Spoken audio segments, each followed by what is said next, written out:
ইতিমধ্যে ইয়াৰ আগৰ যি তিনিটা চেপ্টাৰ আছিল এই তিনিটা চেপ্টাৰ আমি পঢ়িলোঁ আৰু আজি আমি আৰম্ভ কৰিম চেপ্টাৰ নম্বৰ 4 দ্বিঘাত সমীকৰণ আৰু ইংলিছত যাক কয় কোৱাড্ৰেটিক ইকুৱেশ্যন বুলি ঠিক আছে এতিয়া আগৰ দৰে আমি প্ৰথমে চাম যে এই চেপ্টাৰটোত কি কিনো পঢ়িম আমি প্ৰথমে চাম দ্বিঘাত সমীকৰণটো কি হয় তাৰপিছত চাম আমি উৎপাদকীকৰণেৰে দ্বিঘাত সমীকৰণ এটাৰ কেনেদৰে সমাধান ওলাব পাৰি তাৰপিছত চাম আমি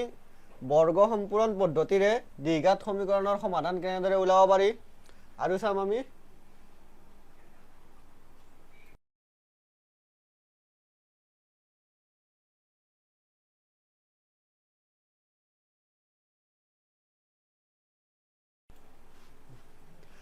তাত বৰ্গ সম্পূৰণ পদ্ধতিৰে দ্বিঘাত সমীকৰণৰ সমাধান চাম আমি